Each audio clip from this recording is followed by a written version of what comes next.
안녕하십니까? 안타깝게 어제 설교 영상이 음성이 녹음되지 않았습니다. 그래서 다시 한번 오늘 새롭게 또 한번 설교를 해서 올려보려고 합니다. 여러분들 오늘 같이 하나님 말씀 보시죠. 요한복음 4장 7절에서 15절까지 말씀입니다. 요한복음 4장 7절에서 15절입니다. 사마리아 여자 한 사람이 물을 기르러 왔음에 예수께서 물을 좀 달라 하시니 이는 제자들이 먹을 것을 사러 그 동네에 들어갔음이러라. 사마리아 여자가 이르되 당신은 유대인으로서 어찌하여 사마리아 여자인 나에게 물을 달라 하나이까 하니 이는 유대인이 사마리아인과 상종하지 아니함이러라. 예수께서 대답하여 이르시되 내가 만일 하나님의 선물과 또 내게 물 좀 달라 하는 이가 누구인 줄 알았더라면 내가 그에게 구하였을 것이요 그가 생수를 내게 주었으리라. 여자가 이르되 주여 물기를 그릇도 없고 이 우물은 깊은데 어디서 당신이 그 생수를 얻겠사옵나이까.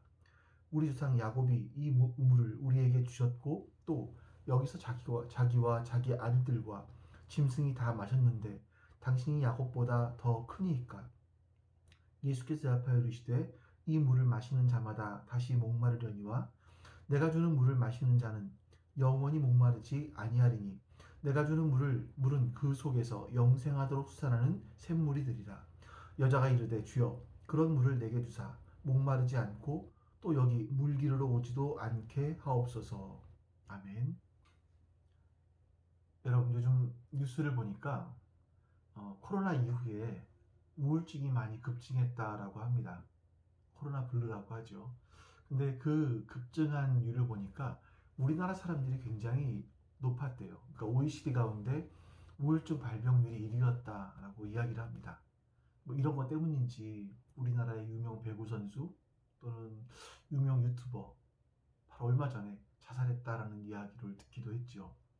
이건 우리나라만의 이야기는 아닌 것 같습니다. 미국 같은 경우를 보니까 변호사이기도 하고 또 흑인 최초로 미스 USA가 된 그런 여자분인데 그분이 자살을 했다라는 소식을 들었습니다.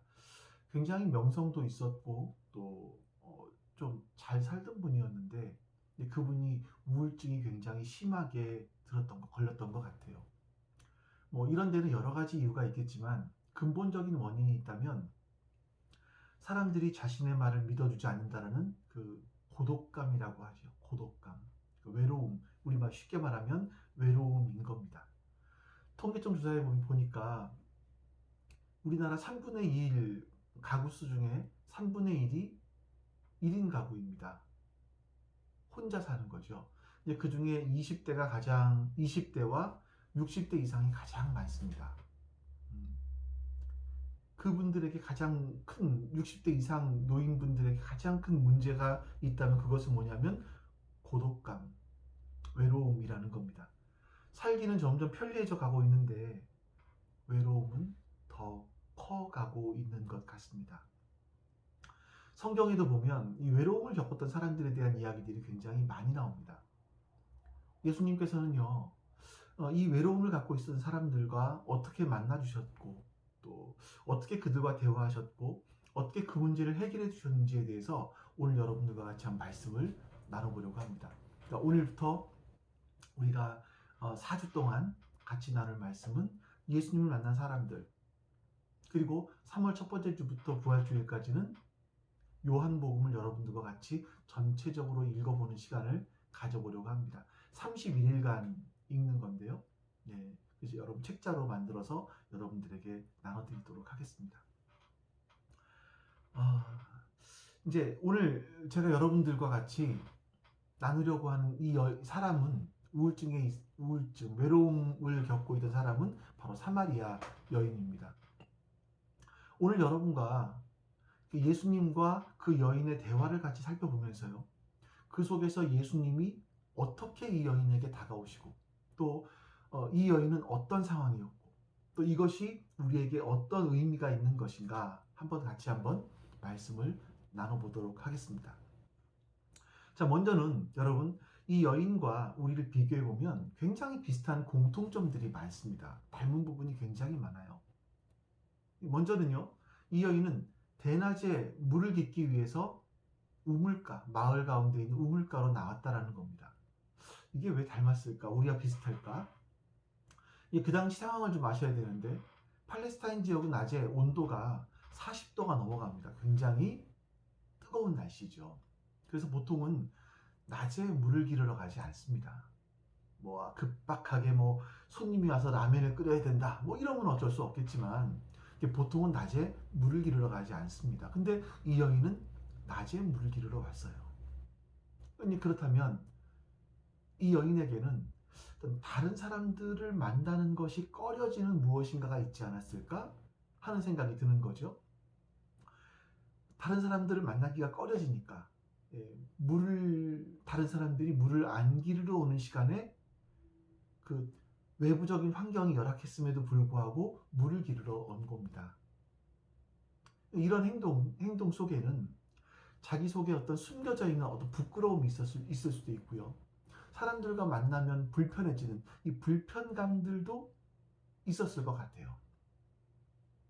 예수님과 이 여인과의 대화를 좀 살펴보면 이 여인에게 어떤 사람들과 만나는데 불편함이 있었는지를 우리를 알 수 있을 것 같은데, 예수님께서 이 여인에게 내 남편을 데려와라 이렇게 말씀하시자 이 여인은 나 남편이 없습니다 이렇게 답을 합니다. 예수님께서는 참 이 말에 대해서 저 같으면 네가 남편이 왜 없어? 5명이나 있었고 지금 6번째는 뭐야? 이럴 것 같은데 예수님은 그렇게 말씀하시지 않고, 그래, 너에게 5명의 남편이 있었지만 그들도 너의 남편이 아니었고 지금 있는 남편도 사실은 너의 남편이 아니다. 맞다. 라고 인정해 주시는 말씀을 하세요. 자, 이 여인을 좀 상황을 보세요. 어떤 사정인지 모르지만 이 여인은 남편을 5번이나 바꾸었습니다. 5번이나 바꿨어요. 그러니까 이제 심리학자들이 추측하는 것을 좀 들어보면 사람 안에 충족되지 않는 사랑이 있었을 때 그 사랑을 충족시키기 위해서 이성과의 만남을 이렇게 이성들을 자주 만난다, 많이 만난다라는 이야기를 하는 걸 들었습니다. 그러니까 학자들이 하는 얘기가 그거죠. 자신의 사랑을 채우기 위해서 사랑을 이성에게서 채우기 위해서 이성을 만난다라는 겁니다. 그래서 이 여인은 남자와 6번이나 결혼을 했던 거죠. 여러분, 이 여인의 외로움을 보시면 오늘 우리의 모습과 굉장히 비슷하지 않습니까? 물론 뭐 도덕적으로 보면 우리는 재혼하고 그 다음을 뭐라 그러나요? 3번 결혼하고 4번 결혼하고 5번 이런 경우는 없잖아요. 도덕적으로는 이 여인과 동일시할 수는 없지만, 그러나 이 여인이 가지고 있던 외로움을 잘 들여다보십시오. 여러분, 많은 사람들은요 사랑받기 원합니다. 하지만 사랑받지 못하기 때문에 느끼는 외로움이 있어요. 누군가 나를 인정해 주었으면 좋겠는데 인정해 주는 것 같지가 않아요. 내가 말을 하면 누군가 나에게 귀를 기울여 줬으면 좋겠는데 내 말에 귀를 기울이지 않아요. 누구도 내 마음속에 있는 이 깊은 아픔, 고통, 고뇌, 이거에 대해서 알아주는 사람이 없는 것 같아요. 그럴 때 여러분 느끼는 감정이 외로움입니다. 우리는 이런 면에서 우리가 살아가면서 느끼는 이런 외로움 때문에 이 여인의 모습과 굉장히 비슷한 부분이 있다라는 거예요. 더 비슷한 부분이 뭔지 아십니까? 이 여인은요, 자신의 외로움을 해결하기 위해서 자신의 충족되지 않은 그 사랑을 채우기 위해서 이성을 찾아갔습니다. 이성을 찾아서 그 외로움을 채워가려고 했었죠. 우리 역시 동일한 방법으로 외로움을 채워나가려고 하는 것을 봅니다. 그러니까 많은 사람들을 보니까 사람들은요, 결혼을 하면 외로움이 해결될 것이다 라는 그런 생각을 합니다. 그런 확신을 가지고 있어요. 결혼하기 직전까지 그래서 굉장히 행복해합니다.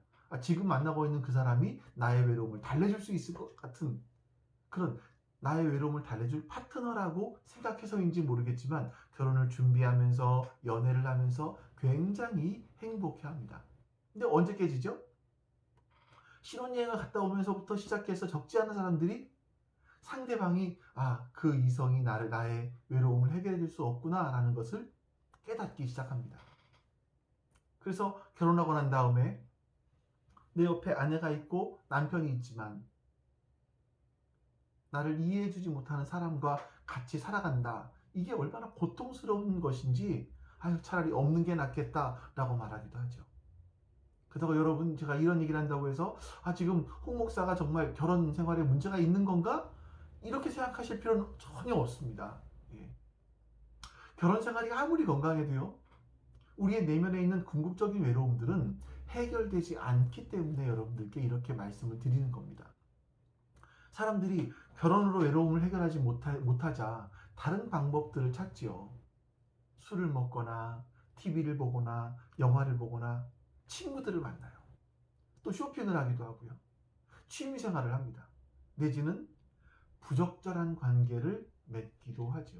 이러면서 자신의 외로움을 해결해 보려고 합니다. 특별히 직장에 다니는 사람들을 보면 외로울 수 있는 시간을 아예 없애버리려고 일에 몰두합니다. 잠시도 외로울 수 있는 느낌이 들어오지 않도록 그런 시간들을 아예 그 틈을 안 줘버리는 거죠. 그래서 외로움이 자신을 찾아오지 못하게 하려는 겁니다. 하지만 그건 역시 잠시이죠. 일에 몰두할 수는 있지만 그 시간이 지나면 우리 안에는 또 다른 외로움들이 찾아오게 됩니다. 우물가의 여인 역시 자신의 외로움을 해결하기 위해서 이 여인의 택한 방법은 도덕적으로 지탄을 받는 방법이었습니다. 어쨌든 자기 속에 숨겨진 외로움을 해결하기 위해서 여러 가지 시도들을 해본 거예요. 이 남자도 만나보고 저 남자도 만나보고 좋은 남자도 만나보고, 하지만 해결되지 않았습니다. 이런 외로움을 가지고, 해결되지 못하는 외로움을 가지고 그 사람들과 만나기 불편하면서 한낮에 우물가에 나왔습니다. 다행히 그때 예수님께서 그곳에 와 계셨습니다. 예수님께서 이 사마리아 여인을 만나 주시는 것을 보면 숨겨진 외로움을 가지고 있는 우리들을 어떻게 만나 주시는지를 볼 수 있어요. 자, 먼저 여러분, 예수님은요, 우리 인간들이 가지고 있는 편견을 넘어서서 우리를 찾아오시는 걸 볼 수 있습니다. 그 당시 상황에 보시면 예수님이 이 여인에게 말을 걸었다라는 건 굉장히 이상한 일입니다. 지금이야 남자 여자 사이에 말을 거는 건 그렇게 특별한 일은 아니잖아요. 당연히 그럴 수 있죠. 하지만 2000년 전에는 그럴 수 없었습니다. 남자와 여자가 유별하기 때문에 함께 마주보고 앉아서 이야기를 나눈다? 이건 사실 불가능한 일입니다. 우리나라 역사만 봐도요. 우리나라에서 교회가 들어오고요. 기존에 있는 큰 건물에서 예배를 드렸을 때는 가운데 가림막을 해놨습니다. 천을 가려놓고 이쪽은 남자, 이쪽은 여자. 저희께서 예전에도 보여드렸는데 우리나라의 교회가 처음 건축되었을 때 그 교회는 이렇게 기역자형이었습니다. 목사는 여기서 설교를 하고요. 이쪽은 남자, 이쪽은 여자. 따로따로 분리돼서 남녀 7세 부동석이기 때문에. 네. 그러니까 우리나라도 그랬지만 이스라엘도 마찬가지였습니다.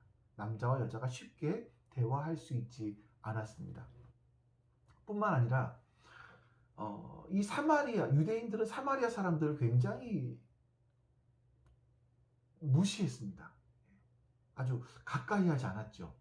그러니까 왜 그런가 하면 이 사마리아라는 나라는요, 사마리아 민족이라는 사람들은요, 원래 북이스라엘 사람들입니다. 근데 북이스라엘이 아수르의 침략을 받죠. 그래서 아수르가 침략해서 그들이 펼친 정책이 뭐냐면 혼혈 정책. 그러니까 피를 섞어버리는 겁니다. 그래서 유대인의 단일 민족 이거를 깨트려 버린 겁니다. 그 유대인들은 이 사마리아 사람들을 바라보면서 굉장히 치욕스럽게 생각을 했어요. 그래서 이들과는 상종을 하지 않았습니다. 개와 돼지처럼 여겼죠. 이 북쪽에 있는 갈릴리와 남쪽에 있는 유대가 이제 이스라엘인데, 여기를 왕래하기 위해서는 가나안 땅을 이 가운데를 통과하면 가장 편하게 지나갈 수 있는데, 이 가운데가 바로 사마리아 사람들이 살았어요. 그래서 이 북쪽과 남쪽에 갈릴리와 유다에서 사람들이 왕래하기 위해서는 사마리아로 통과하는 것이 아니라 요단강을 건너서 삥 돌아서 갈릴리로 가기도 하고 유다로 내려가기도 했습니다. 그러니까 이스라엘 사람들은 그 정도로 사마리아 사람들을 싫어했죠. 근데 예수님께서는요, 오늘 본문은 아니지만 내가 사마리아로 들어가야겠다, 사마리아로 통과해야겠다라고 말씀하시면서 일부러 사마리아 땅으로 들어가시는 걸 봅니다.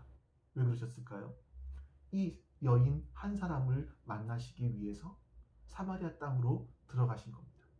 예수님은 유대 사람들이 다 사마리아는 지나가지 않는 그런 편견을 뛰어넘어서, 그런 편견을 깨시고 사마리아 땅으로 들어가셨고, 남자와 여자가 만나지 않는 그 편견을 깨시고 유대인 남자로서 사마리아 여인에게 말을 걸어두신 겁니다.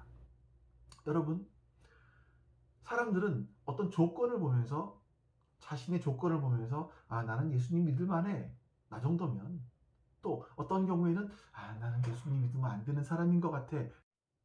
우리는 우리의 조건을 보면서 믿음 생활에 대한 것들을 이야기할 수 있지만, 예수님께 나아갈 수 있고 업고를 이야기할 수 있지만, 예수님은요, 그런 모든 편견을 깨시고 우리의 모든 조건을 깨시고 우리를 찾아오시는 분이시라는 겁니다. 여러분, 그 사실을 잊으시면 안 됩니다. 우리 이제 7절 말씀 보겠습니다. 사마리아 여자 한 사람이 물을 기르러 왔음에 예수께서 물을 좀 달라 하시니, 예수님께서 사마리아 여인에게 물을 달라 하시니까 이 여인이 깜짝 놀라죠. 그래서 9절에서 이렇게 반응합니다. 사마리아 여자가 이르되 당신은 유대인으로서 어찌하여 사마리아 여자인 나에게 물을 달라 하나이까 하니, 이는 유대인이 사마리아인과 상종하지 아니함이로라. 여러분, 예수님은 어떤 면에서 이렇게 도저히 넘어갈 수 없는 편견의 장벽을 깨서 넘어가신 분이십니다. 여인에게 물을 달라 하죠. 여인이 너무나 이상해서 어떻게 사마리아 여자인 나에게 물을 달라고 하십니까? 라고 말해요. 예수님께서 10절에서 이렇게 답하십니다. 예수께서 대답하여 이르시되 내가 만일 하나님의 선물과 또 내게 물 좀 달라 하는 이가 누구인 줄 알았더라면 내가 그에게 구하였을 것이요 그가 생수를 내게 주었으리라. 자, 그러자 여러분, 그 여인이 이렇게 다시 묻습니다. 여자가 이르되 주여 물기를 그릇도 없고 이 우물은 깊은데 어디서 당신이 생수를 얻겠사옵나이까? 쉽게 말해서 내가 보기에는 당신은 물기를 두레박도 안 가지고 있고 이 우물은 깊은데 어떻게 나에게 생수를 주겠다라는 말입니까? 라고 이야기를 해요.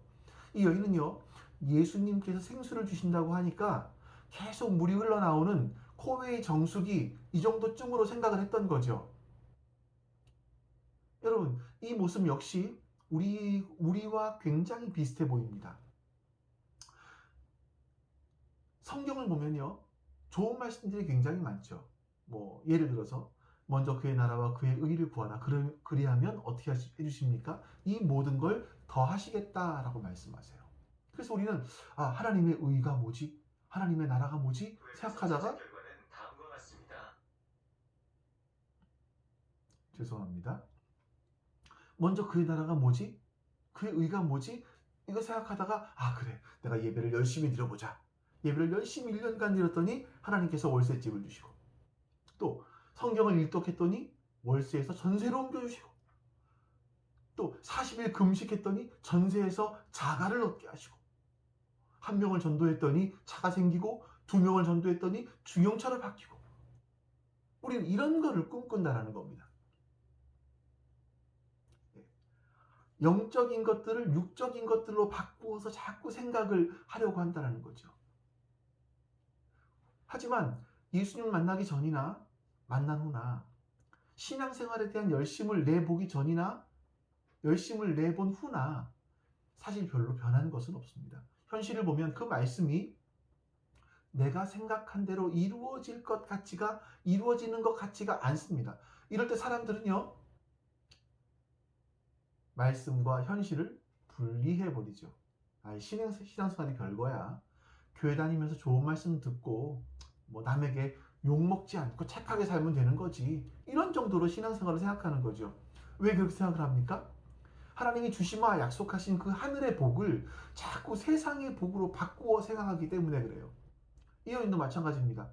예수님은 계속 영적인 걸 주겠다, 내가 마르지 않는 영혼을 살려주는 생명의 물을 주겠다라고 말씀하시는데 계속 이 여인은 웅진 코웨이 정수기로 생각을 하는 거예요. 우린 여러분 기도생활, 신앙생활 열심히 잘해서 건강해지려고 하고, 기도생활 열심히 잘해서 출세하려고 하고, 신앙생활, 헌금생활 열심히 잘해서 부자 되려고 합니다. 우리는 영적인 것을 팔아서 세상적인 것을 사려고 하는 거죠. 근데 여러분, 예수님의 관심은 다른 데 있습니다. 우리 마태복음 5장 29절 30절 말씀인데, 제가 읽어드릴 테니까 잘 들어보세요. 저는 이 말씀을 읽을 때마다 굉장히 충격을 받는 말씀입니다. 제가 읽어드려 볼게요. 만일 내 오른눈이 너로 실족하게 하거든 빼어 내버리라. 내 백체 중 하나가 없어지고 온몸이 지옥에 던져지지 않는 것이 유익하며, 또한 만일 내 오른손이 너로 실족하게 하거든 찍어 내버리라. 내 백체 중 하나가 없어지고 온몸이 지옥에 던져지지 않는 것이 유익합니다. 여러분, 예수님께서 하시는 말씀이 이겁니다. 설령 너의 팔 하나가 잘라지더라도 하나님께 나아가는 것이 낫고, 너의 눈 하나가 빠지더라도 하나님께 나아가는 것이 낫고, 너의 육신의 목숨을 잃게 되더라도 하나님을 알게 된다면 그것이 더 가치가 있다라고 예수님은 말씀하시는 거예요. 자, 여러분, 이 여인이 예수님의 영적인 말씀을 육적인 말씀으로 이해하니까 예수님께서 주신다고 하는 그 생수를, 끊이지 않고 그 속에서 흘러나오는 그 생명의 물을 정수기로 알고 예수님께 달라고 합니다. 여인이 이렇게 말하죠. 15절 말씀. 여자가 이르되 주여 그런 물을 내게 주사 목마르지도 않고 또 여기 물 기르러 오지도 않게 하옵소서. 이 여자는요, 주여 그런 물을 내게 주십시오. 이 다시는 이 우물물을 들어오지도 않게, 물을 들어와서 나의 이 안에 있는 수치감, 이 모멸감, 이 상처, 이런 것들을 스스로 확인하지 않게 그런 물이 있으면 주십시오라고 이야기해요. 자, 여러분, 이 말씀들을, 제가 조금 전에 했던 말씀들을 좀 더 확대해서 말씀드려볼게요. 예수님은요, 이 여인의 1차적인 필요를 가지고 말씀하십니다. 1차적인 필요.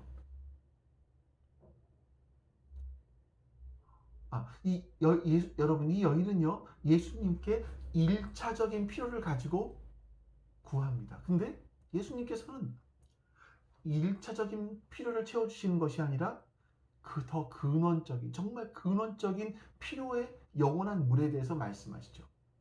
다시 말하면 예수님은요, 우리가 1차적인 필요를 말할 때 예수님은 그 1차적인 필요와 연관되어 있는 진정한 필요, 근원적인 필요, 이거를 우리에게 알려주시는 분이라는 겁니다. 이게 무슨 얘기냐면, 여러분, 이 여인에게 1차적으로 필요한 것은 물이었습니다. 물은 꼭 마셔야 되죠. 근데 예수님은 그 물을 이야기하면서 마셔도 다시 목마르는 물이 아니라 영원히 목마르지 않는 생명의 물을 주겠다라고 말씀하시는 거예요. 여인은 1차적으로 내 목을 적실 수 있는 물을 구했지만 예수님은 생명을 채워줄 수 있는 생명의 물을 말씀하십니다. 이 여인 1차적인 필요를 요구했지만 예수님은 그걸 주시는 것이 아니라 그것과 관련된 영원한 것을 주시는 분이십니다. 자, 여러분들 가운데 돈이 필요한 분이 있으실 거예요. 그래서 하나님께 돈을 달라고 기도하실 수 있죠.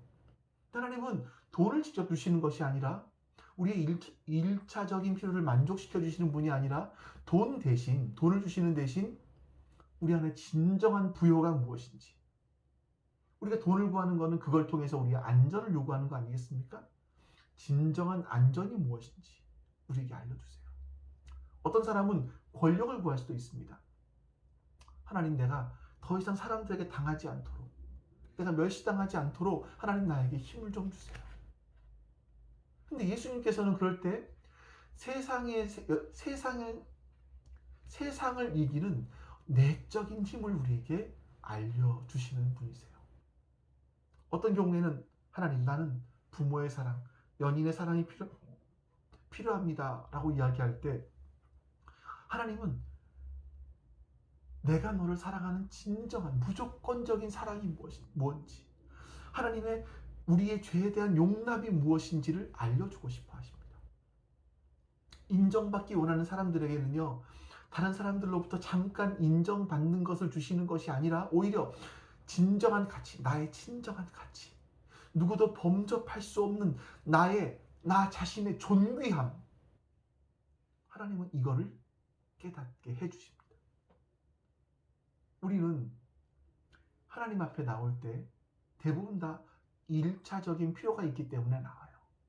하지만 하나님은 1차적인 필요를 주시는 것이 아니라 그 필요를 통해서 더 본질적이고 중심적이고 내면적이고 영구적인 것을 우리에게 주기를 원하십니다. 예수님 말씀을 듣고 이거는 주십시오라고 이야기해요. 자, 그때 예수님께서 뭐라고 말씀하십니까? 아주 놀라운 말씀하세요. 가서 남편을 불러와라. 이 여인에게 남편은요, 자신의 숨기고 싶은 고통스러운 자신의 모습이에요. 내가 외로움을 이기기 위해서 지금까지 써왔던 방법이에요.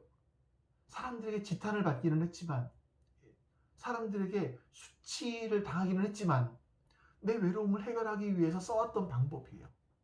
근데 예수님은 그 순간에 너의 남편을 데리고 와라 라고 말씀하십니다. 여러분, 이 말씀은요, 예수님께서 우리에게 이렇게 말씀하시는 거죠. 우리가 우리의 외로움을 해결하기 위해서 이성교제를 해봤어요. 근데 예수님은 네가 이성교제를 해보니까 너의 근본적인 외로움이 사라지디? 나 결혼하면 외로움이 해결되지 하고 결혼해봤는데 예수님 말씀하시는 거죠. 너 결혼해보니까 너의 남편이, 너의 아내가 너의 외로움을 해결해주니? 아이를 낳아보니까 정말 행복하니? 네가 성공해보니까, 내가 돈을 벌어서, 네가 술을 마셔보니까, 네가 영화를 보고 쇼핑을 하고 해보니까 너의 외로움이, 숨겨져 있던 외로움들이 정말 사라지니? 네가 외로움을 잊어보기 위해서 열심히 열중해서 일들을 해보니까, 여러 가지 것들을 해보니까 너의 외로움이 사라지니? 라고 말씀하시는 겁니다. 그리고 나서 말씀하시는 게 뭐냐면, 너의 외로움이 사라지기 위해서 뭐가 필요한지 아니? 이 단어 안 나와 있지만요. 그러면서 마태복음 4장 21절에서 24절까지의 말씀을 해주시는 거예요. 우리 같이 한번 읽어보겠습니다. 예수께서 이르시되 여자여 내 말을 믿으라. 이 산에서도 말고 예루살렘에서도 말고 너희가 아버지께 예배할 때가 이르리니 너희는 알지 못하는 것을 예배하고 우리는 아는 것을 예배하노니 이는 구원이 유대인에게서 남이라. 아버지께 참되게 예배하는 자들은 영과 진리로 예배할 때가 오나니 곧 이때라. 아버지께서는 자기에게 이렇게 예배하는 자들을 찾으시느니라. 하나님은 영이시니 예배하는 자가 영과 진리로 예배할지니라. 아멘. 여러분, 우리의 외로움이 나의 남편을 통해서 해결될 수 없다라는 것을 자각할 수 있게 하신 하나님은 그 다음에 우리 외로움을 해결할 수 있는 근원적인 해답을 제시하십니다. 그게 예배입니다. 그것이 예배예요. 우리 외로움의 근원적인 문제는요, 우리의 목마름과 우리의 추구의 근원적인 해결점은요, 우리가 생각하는 1차적인 그런 나의 그 필요한 것들이 충족되어지면 해결되는 것이 아니라 근원적으로 하나님과 관계가 해결되어져야만 해결될 수 있다는 겁니다. 그러니까 예수님 말씀하시는 게 이거예요. 네가 이 여인에게 내가 진짜 외로움을 느끼는 이유는 하나님과 사랑을 나누어야 될 그 사랑이 깨어져 있기 때문이다라는 겁니다. 인간은 본질적으로 하나님과 관계에서 사랑을 주고받을 때 그 근원적인 외로움이 없어지게 됩니다. 그 외로움이 사라지는 거죠. 인간은요, 하나님을 영과 진리로 예배해야 되는 존재이고 하나님은 영과 진리로 예배하는 사람들을 찾으십니다. 많은 사람들이 예배 그러면 모여서 뭐 좋은 말씀 듣고 좋은 이야기 들어서 착하게 사는 것. 그래서 오늘 설교는 좋았어? 오늘 설교는 별론데? 이렇게 평가하는 것. 이 정도를 예배라고 생각을 해요. 그러니까 예배를 신비한 느낌이라든지 내지는 내가 지금까지 몰랐던 지식을 채우는 것, 이거를 예배라고 생각을 하는 겁니다. 아니에요, 여러분. 아닙니다. 예배는요, 하나님을 찾는 인간과 인간을 찾는 하나님이 만나는 시간, 그게 예배예요. 예배는 내가 하나님 앞에 서는 거죠. 하나님 앞에 머무는 시간입니다. 그게 예배예요. 우리는 계속 우리 안에 느낌들을 원하죠. 좋은 예배 드렸다라고 하면 어떤 감정이 복받쳐 올라오는, 아니면 많이 웃거나 아니면 많이 울거나 하는 그런 예배가 진짜 예배다라고 생각을 하지만, 사실은 그것이 진짜 예배 드리는 것은 아닙니다. 예배라는 건 내가 하나님 앞에 서는 겁니다. 하나님 앞에 서서 하나님과 만나는 시간. 이것이 영적으로 그 시간에 우리 안에 이루어지는 거죠. 그러니까 여러분들이 이것을 신학적으로 잘 정립을 해 놓으셔야 돼요. 예배가 무엇인가? 예배가 무엇이지? 이걸 정립을 잘 해 놓으셔야만 합니다. 안 그러면 예배, 어떤 신비한 느낌, 내 마음의 감동, 모르던 지식에 대한 충족, 이런 시간으로 우리가 오해할 수 있다는 겁니다. 예배는요, 실제적인 대상이신 예수님을 향해서 나아가는 것이고, 인격적인 하나님께 나아가는 시간, 이 시간이 바로 예배입니다. 저는 오늘도 동일하게 예수님께서 우리에게 다가오신다고 믿습니다. 여러분 외로우신 경우들이 있지 않아요? 여러분 외로우실 때 어떻게 하십니까? 그 외로움을 달래기 위해서, 그 외로움을 해결하기 위해서 어떤 방법을 쓰세요? 드라마를 보십니까? 아니면 쇼핑을 하시나요? 아니면 취미생활? 일에 몰두하세요? 아니면 쇼핑을 하세요? 그런 것들로 여러분의 외로움이 채워지시나요? 그런 것들을 하면 외로움들이 사라져 버리나요? 아니면 마치 마약을 먹는 것처럼 잠시 동안 잊어버리는 건가요? 사람들은 이런 것에 아무리 몰두를 해도 상황이 점점점 어려워지면 다시 외로움이 찾아온다는 것을 이미 경험하셨을 겁니다. 그때 예수님 말씀하시죠. 네 남편을 데려와라. 그 남편이 네가 생각하는 그 외로움을 해결해 주겠다고 생각했던 그것들이 너의 외로움을 해결해 주니? 라고 물으세요. 그리고 너의 외로움은 하나님을 예배하는 것, 하나님과 인격적인 관계를 맺는 것, 그 외의 방법으로는 해결되지 않아. 예수님 때문에 그것이 가능한 거야 라고 우리에게 말씀하십니다. 이걸 알게 된다면요, 그제야 우리는 하나님을 찾기 시작하는 겁니다. 그때야 비로소 우리는 진짜 하나님 앞에 예배 드릴 수 있는 거죠. 많은 사람들이 여러분 예배가 재미없다고 생각을 합니다.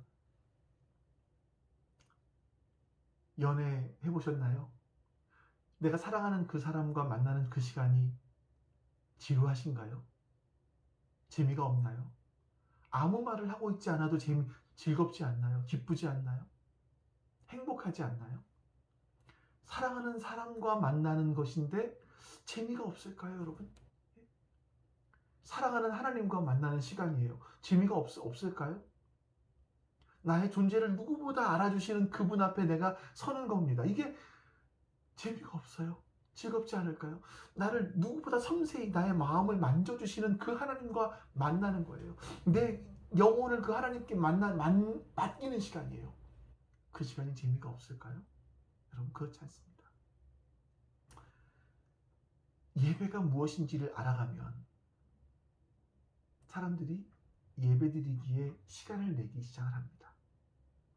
예배를 내 인생 속에 아주 중요한 위치에, 우선순위에 올려놓기 시작을 하죠.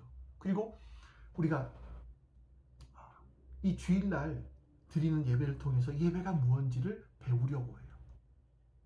우리가 잘 생각해 보세요, 여러분. 주일날 드리는 예배는요, 모여서 드리는 예배는요, 이 시간도 하나님 앞에 서서 하나님 앞에 머무는 시간이고 하나님을 만나는 시간, 예배하는 시간입니다만, 이 시간은 여러분 예배를 또 배우는 시간이기도 해요. 그리고 실제로 우리의 삶의 현장에서 나만 겪고 있는 그 외로움의 현장 속에서 우리는 하나님을 만나는 겁니다. 나에게 섬세하게 다가오시는 그분의 사랑을 있는 그대로 받아들이는 거예요. 이게 바로 여러분 우리의 삶에서 드리는 예배인 겁니다. 찬송가 292장 4절에 보시면 이런 내용이 나와요. 주 없이 살 수 없네.